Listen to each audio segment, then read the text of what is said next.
Hello' guys নমস্কাৰ D learning T অন্য এটা ভিডিঅ'লৈ আপোনালোক সকলোলৈকে স্বাগতম জনাইছোঁ। আশা কৰোঁ আপোনালোক সকলোৰে ভালেই।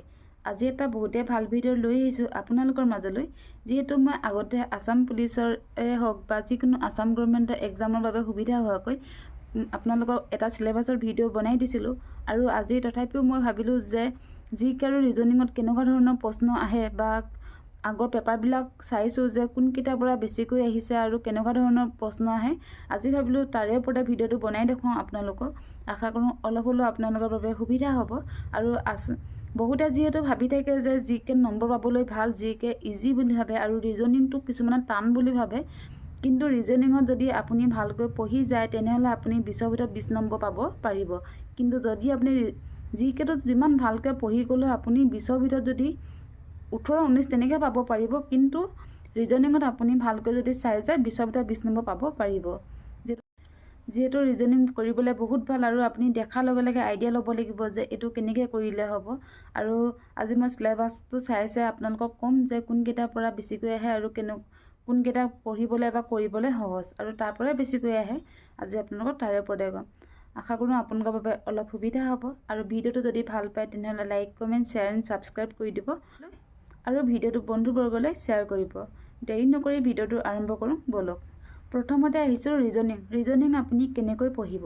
ৰিজনিং পঢ়িবলৈ হ'লে আপুনি খুব প্ৰেক্টিচ কৰিব লাগিব। আৰু ইউটিউবৰ কিছুমান ভিডিঅ' দিয়ে যে বহুত শ্বৰ্ট ট্ৰিক্স আছে, সেইবিলাক আপুনি চাব ভালকৈ।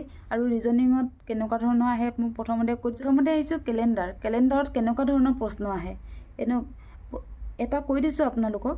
10 ফেব্ৰুৱাৰী 2012 বুধবাৰ হ'লে 15 এপ্ৰিল 2012 কি বাৰ হ'ব, তেনেকুৱা আহে। আৰু কিছুমান আহে যে যদি 16 জানুৱাৰী তাৰিখে সোমবাৰ হয় তেনেহ'লে 20 এপ্ৰিল তাৰিখে কি বাৰ হ'ব। এনেকুৱা ধৰণৰবিলাকেই আহি থাকে বাৰে বাৰে। আৰু আপুনি কেলেণ্ডাৰ পঢ়িবলৈ হ'লে কেলেণ্ডাৰ কিছুমান ফৰ্মুলা আছে, তাত আপুনি সেইকেইটা জানিব লাগিব। আৰু এইকেইটা জানিলে বহুত সহজে এইবিলাক কৰিব পাৰিব। এইটো ৰিজনিং কৰোঁতে আপোনাৰ বহুত টাইম নালাগে, 2 মিনিটতে আপুনি এনচাৰ উলিয়াব পাৰিব। তাৰপিছত আহিছোঁ কডিং ডিকডিং।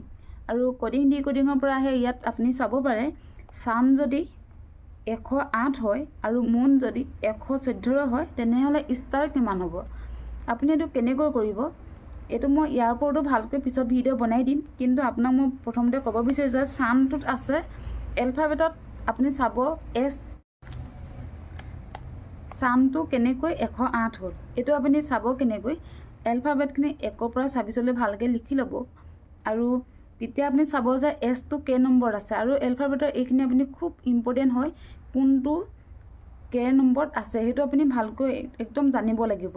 আৰু এছটো আছে 19 নম্বৰত আৰু ইউটো আছে 21 নম্বৰত আৰু এনটো আছে 14 নম্বৰত।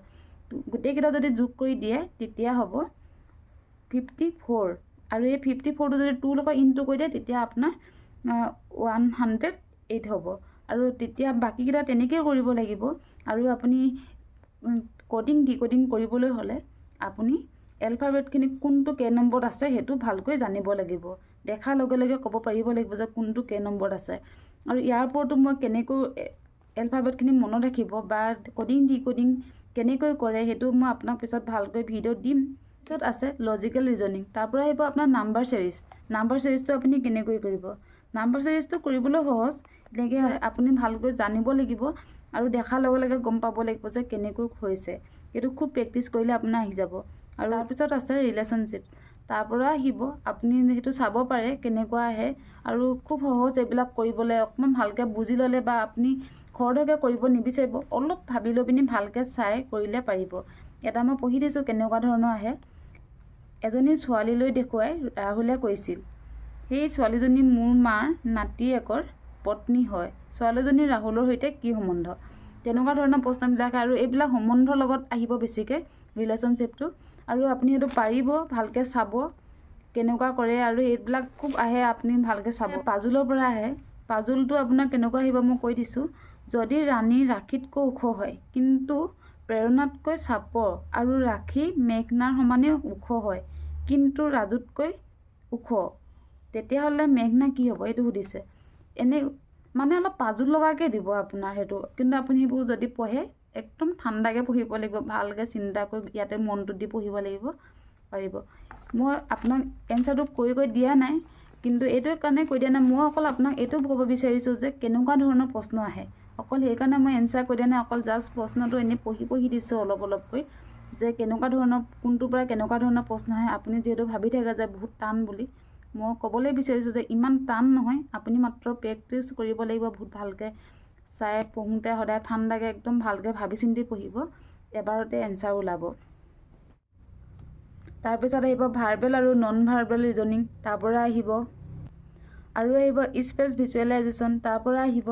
আৰু ডাইৰেকশ্যন টেষ্ট, এইটো আহিব। আৰু আছে ডাটা এনালাইচিছ, তাৰ পৰা অহা দেখা যায়। আৰু এইবিলাক চাব ভালকৈ। আৰু ফিগাৰেল এনালাইচিছ, সেইটো আহিব। আৰু আছে ডাটা ইণ্টাৰপ্ৰিটেশ্যন, সেইটো আহিব। ষ্টেটমেণ্ট কনক্লুজন, সেইটো আছে। তাৰপিছত আৰু প্ৰব্লেম চলভিং টেকনিক, সেইটো আহিব। এলফাবেটিক ৰিজনিং, এইটো আহিব। এইটো একদম ইজি হয়, আপুনি ভালকৈ চাব। এলফাবেটিক ৰিজনিঙৰ পৰা আহিব, আৰু এইটো ভালকৈ চাই যাব। আৰু এৰিথমেটিকেল ৰিজনিং, এইকেইটাৰ পৰা সাধাৰণতে আহে। ৰিজনিং ইয়াৰ পৰা আহিব বেছিকৈ, আপুনি ভালকৈ চাই যাব কোনটোৰ পৰা কেনেকৈ আহে, সেইটো আপুনি ভালকৈ চাই যাব। প্ৰেক্টিচ অলপ কৰি গ'লে হ'ল। ৰিজনিঙত আপুনি 20ৰ ভিতৰত 20 নম্বৰ পাব পাৰিবই, সেইটো 100% সঁচা। আৰু ৰিজনিঙত নম্বৰ আপুনি কেতিয়াও এৰি থৈ নাহিব এক্সামত। ৰিজনিঙত আপুনি নম্বৰ পাবলৈ খুব যিহেতু ভালেই হয়, তেনেহ'লে আপুনি নম্বৰ এৰি থৈ কেতিয়াও নাহিব। ৰিজনিঙত যিহেতু ক'লোৱে কোনকেইটাৰ পৰা বেছিকৈ আহে, কোনকেইটাৰ পৰা আহে মই বেছিকৈ কৈ দিছোঁ। নাম্বাৰ চিৰিজৰ পৰা আহিব। তাৰপিছত আহিব কোডিং এণ্ড ডিকোডিং, তাৰ পৰা আহিব। এলফাবেটিক ৰিজনিং আহিব। আৰু ৰিলেশ্যনশ্বিপছ পাজুল আৰু ফিগাৰেল এনালাইচিছ, এইটোৰ পৰা অহা দেখা যায়। আৰু স্পেচ ভিজুৱেলাইজেশ্যন, এইখিনিৰ পৰা বেছিকৈ আহিব। কিন্তু এইকেইটাৰ পৰা যে আহিবই, প্ৰতিবাৰতে অহা দেখা গৈছে, সেইকাৰণে এইকেইটা আপুনি ভালকৈ চাই যাব, যাতে ৰিজনিঙত আপুনি কেতিয়াও নম্বৰ এৰি থৈ আহিবলগীয়া নহয়। চ' জি কেত কেনেকুৱা ধৰণৰ প্ৰশ্ন আহে। জি কেত যিহেতু বহুত ভিতৰৰ পৰা আহিব, ওপৰতে আহিব, কিন্তু আমি সেইটো চাই যাব নোৱাৰোঁ, চব পঢ়ি যোৱাটো সম্ভৱ নহয়। তথাপিও আপুনি চাই যাব যিমান পাৰে। হিষ্ট্ৰীৰ পৰা বেছিকৈ আহে।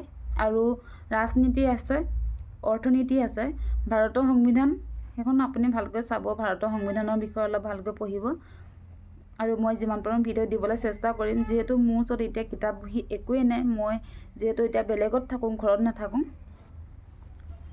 মই আপোনালোকক প্ৰতিটো টপিকৰ পৰা কেনেকৈ পঢ়িছিলোঁ বা কেনেকুৱা ধৰণৰ প্ৰশ্ন আহে অতি সোনকালে ভিডিঅ' দিম। কিন্তু এতিয়া মোৰ ওচৰত যিহেতু একো কিতাপ বহি নাই, মোক চব কিতাপ ঘৰতে থাকি আহিলে। আৰু মই এতিয়া যিহেতু বেলেগত থাকোঁ, ঘৰত যেতিয়া যাম তেতিয়া মই নিশ্চয় লৈ আহিম কিতাপখিনি, আৰু আপোনালোকক যিমান পাৰোঁ ভিডিঅ' দিবলৈ চেষ্টা কৰিম।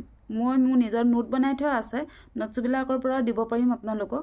কেনেকৈ পঢ়িছিলোঁ, কি পঢ়িছিলোঁ, এইবিলাক সকলোবোৰ ভিডিঅ' আপোনালোকক দিবলৈ চেষ্টা কৰিম। এইটো কিতাপ আৰু লেখক, কোনখন কিতাপ কোনজনে লিখিছিল, এইখিনিও আহিব। এইটো খুব ইম্পৰ্টেণ্ট হয়, আপুনি চাই যাব ভালকৈ। এইবিলাক যদি আপুনি আগতে লিখি মেলি থৈ দিয়ে, নোটছখিনি যদি আপুনি বনাই থয়, এক্সামৰ আগত আপুনি ৰিভিজন কৰি গ'লে আপুনি সকলো পাৰিব। তাৰপিছত আহিলোঁ প্ৰসিদ্ধ ব্যক্তিৰ উপনাম বা ছদ্মনাম, এইটো আহিব। এইটো খুব ভাল হয় পঢ়িবলৈ বা কৰিবলৈ। আৰু ব্যক্তিসকলৰ নাম জনাটো খুবেই প্ৰয়োজন, আৰু তাৰ পৰা যিহেতু এটা আহে। আৰু কম্পিউটাৰ জ্ঞান, এইটো আহিব। আৰু আছে কলা আৰু সংস্কৃতি, ইয়াৰ পৰা আহিবই এটা। সেইটো আপুনি ভালকৈ চাই যাব, কোনে কি ড্ৰেছ পিন্ধে, কা বিহু কেনেকুৱা হয়, কোনটো বিহু কি নামেৰে জনা যায়, এইবিলাকেই আহিব। আৰু এইবিলাক আপুনি ভালকৈ চাই যাব। সেইকাৰণে কৈছোঁ, আগত যদি নোটছটো বনাই থৈ দিয়ে, তেতিয়া আপুনি এক্সামৰ আগত একো টেনশ্যন ল'বলগীয়া নাই। এক্সামৰ 1 মাহ বা এক্সামৰ 15 দিনমানৰ আগৰ পৰা আপুনি ৰিভিজন কৰি গ'লে আপুনি সকলো পাৰিব। এই সকলোবোৰ আপুনি এতিয়া পঢ়িব লাগিব, পিছত পঢ়িম বুলি একো বাকী নথব। আৰু এতিয়া আপুনি বেছি পঢ়িব নালাগে, এতিয়া অকল আপুনি নোটছবিলাক গোটাই যাওক, কেনেকৈ কি পঢ়িব। পঢ়ি চাওঁতে লিখি থাকোঁতে আপোনাৰ এনেই অলপ মনত থাকিবই। আৰু এক্সামৰ 1 সপ্তাহ 15 দিনমানৰ আগৰ পৰা আপুনি ৰিভিজন কৰিব লাগিব। ৰিভিজন কৰি গ'লে আপুনি সকলো পৰা হৈ যাব। তাৰপিছত আহিলোঁ কাৰেণ্ট এফেয়াৰ্ছ, এইটো আপুনি ভালকৈ খবৰ ৰাখিব লাগিব। আৰু ক'ত কি হৈছে, এতিয়া বৰ্তমান কি হৈ গৈছে, এইবিলাক ভালকৈ চাব পাৰিব। তাৰপিছত খেলৰ বিষয়ে অলপ চাব লাগিব। ক্ৰিকেট খেল প্ৰথম ক'ত হৈছিল, কেতিয়া হৈছিল, এইবিলাকেই আহিব চাগে। এইবিলাক আপুনি অলপ ভালকৈ চাব। পুৰস্কাৰ আৰু সন্মান, এইটো আহিবই। আৰু এইটো আপুনি ভালকৈ চাব লাগিব। ইয়াত বহুত বেছি নাই, এতিয়া কোনোবাই পুৰস্কাৰ পাই গৈছিলে, কোনোবাই কিবা বঁটা পাইছিলে, এইবিলাক ভালকৈ চাব লাগিব। কোনে কি বঁটা পাইছিলে, কিমান চনত পাইছিলে, এইটো সকলো জানিব লাগিব। আৰু কি কাৰণে পাইছিলে বঁটাটো, এইটো জানিব লাগিব আপুনি। তাৰপিছত ভূগোলৰ বিষয়ে অলপ জানিব লাগিব, ভূগোল পঢ়িব লাগিব, আৰু বিজ্ঞান আৰু প্ৰযুক্তিবিদ্যা এইকেইটাই আহিব। আৰু এইকেইটা বুলি ক'বলৈ সহজ, কিন্তু ইয়াৰ ভিতৰি বহুত যিহেতু পঢ়িব লগা হয়, আপুনি যিমান পাৰে নিজে পঢ়িবলৈ চেষ্টা কৰিব। আৰু আপুনি এটা বস্তু চাব যে জিকে কেনেকৈ পঢ়িব, যিহেতু অসমৰ ৰাষ্ট্ৰীয় উদ্যান কেইখন আছে, ক'ত আছে, কি আছে, কিহৰ কাৰণে বিখ্যাত, কোনখন কেতিয়া স্থাপিত হৈছিলে, এই সকলোবিলাক জানিব লাগিব। আৰু তেল শোধনাগাৰ কেইটা আছে, ক'ত কি আছে, এইটো জানিব লাগিব। তাৰপিছত আপুনি চাব চাহ বাগানবিলাকৰ বিষয়ে চাব, মেডিকেল কলেজবিলাকৰ বিষয়ে চাব, কোনখন কলেজ কেতিয়া স্থাপন কৰা হৈছিল, কেইখন আছে অসমত কলেজ, কটন কলেজ কেতিয়া স্থাপিত হৈছিল, এই সকলোবিলাক এনেকৈ চাই যাব। বহুত টান নহয়। আপুনি নদীৰ বিষয়ে পঢ়িলে অকল নদীৰ বিষয়ে সেই দিনটো পঢ়িব, বা সেই নদীৰ বিষয়ে গোটেই টপিকটো আপুনি লিখি ল'ব।